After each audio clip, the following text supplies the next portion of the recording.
Hi everyone, this is Anna, and today I'm going to be talking to you about the education system in Colombia, or just the points that I've noticed about the education system in Colombia, because previously I did a video on first impressions of teaching English in Colombia, and now that I've been teaching for around 4 months at a high school / primary school here in Colombia in Bogota, I wanted to talk about the differences, the deeper differences in the education system or the school system between Colombia and Australia, which is where I did my schooling. So first significant one, all students, including the students in their last year level, so year 11 here, they study 15 subjects. Yes, that's right, 15, 1-5. And that is just like an incredible number of subjects, isn't it? So that includes subjects like, okay, so Spanish, like their Spanish language, English, maths, physics, chemistry, technology, physical education, history, economics, social studies, philosophy, religion, politics, and then they choose one out of dance, music, theatre or art, and there's one that I missed out on, but you get what I mean.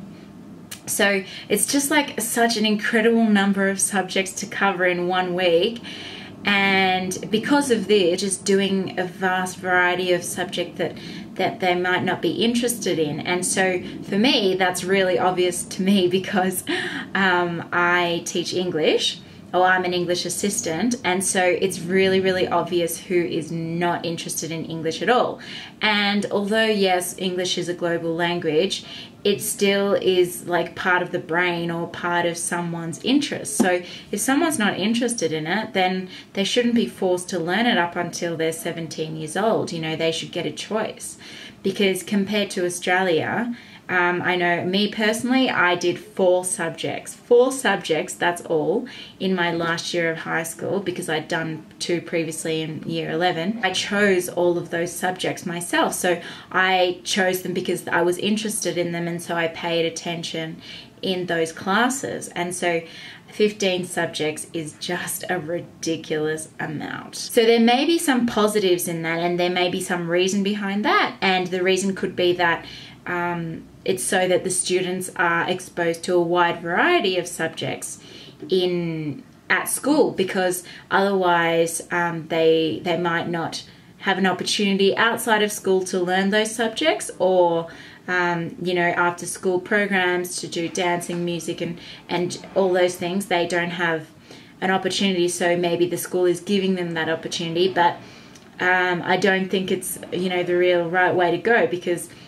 someone should be able to choose. You know, those students are almost adults, so they should have a choice in what they study. Second point is that there are many opportunities to recover a subject. So what does that mean? It means that if you go throughout the year and you come to the end and you do the exams and you fail the exam, you have another week after that, after you found out that you failed that exam, to recover. So that means like to make up the points to pass the subject. So you have about 3 different opportunities. So one at the end of the term to like recover for that term, or one at the end of the next term, or one at the end of the year, or you know, just it's just like never ending. And this is like the same as point number 1, where they're doing too many subjects. So of course they're going to fail something if they're not interested in it. And if there's 15 subjects, like, you know, the possibility of failing, I think, from like, it would be very high. So it's just ridiculous, because this is basically, if they're recovering the subject, they're doing more work for that subject, which means they have to study more of what they dislike, which kind of goes against happiness. You know, in life you should be doing things that you enjoy and not wasting time on things that you do not enjoy at all. And this education system is like forcing them to do extra.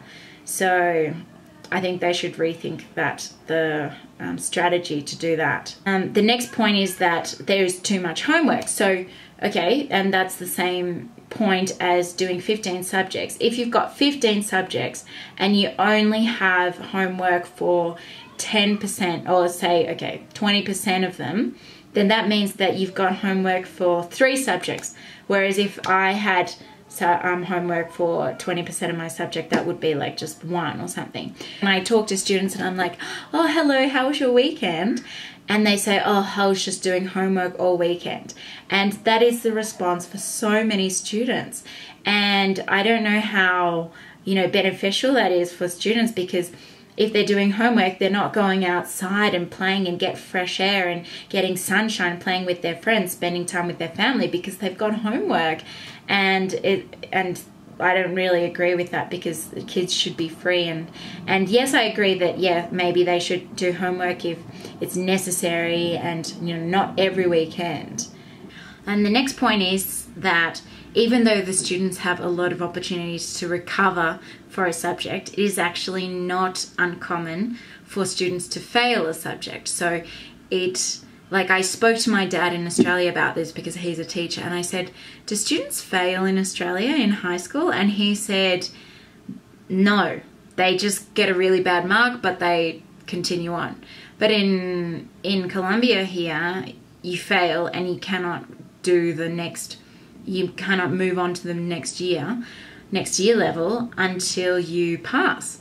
So it's, in public schools here in Colombia, okay, maybe, they have reason to fail someone.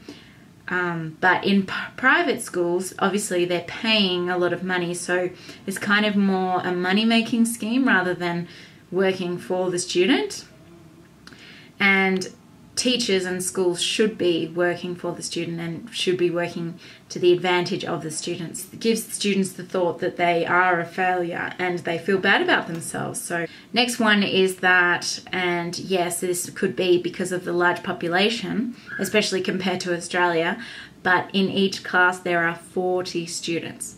And some activities, yes, it's fine to have 40 students, but other activities, it's almost impossible to do with 40 students. And so in that, obviously you're going to get different levels of any subject, so English or maths or anything, you're going to get different levels, and so it's really hard to cater for each student and give enough time and attention to each student, what is required for each student. So yeah. And last point is that there are no breaks between classes. So of course you're going to get the breaks for lunchtime and the morning recess break, but say for example in my school we've got four periods before recess, and then 2 periods, and then lunchtime, and then 2 periods.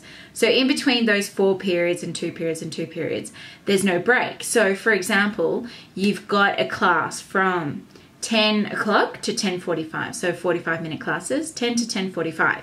And the next class is meant to start at 10:45 until 11:30. And it's like, how is it physically possible to arrive to the next class at 10:45? It's not possible. It's not physically possible. Obviously, you can't be in 2 places at one time. And therefore, this teaches the students not to be punctual, or this is like the opposite of teaching them to be punctual, because it's physically impossible to get there on time, so it's acceptable or understandable that they arrive late. So if they're going to arrive late, what's 5 minutes, what's 10 minutes, what's 15 minutes, to get the class started? And so this is literally teaching them to not be on time, and because they don't care if they arrive 5 minutes late, because it's understandable. And therefore, after lunch, even though they just had lunchtime and they could arrive on time, they don't, because they're used to arriving 5 minutes, 10 minutes, 15 minutes late. It doesn't really matter. So I think that, all the things that I covered, and mainly the main point was that they do 15 subjects. And so because of that number of subjects, all these other problems and issues come up.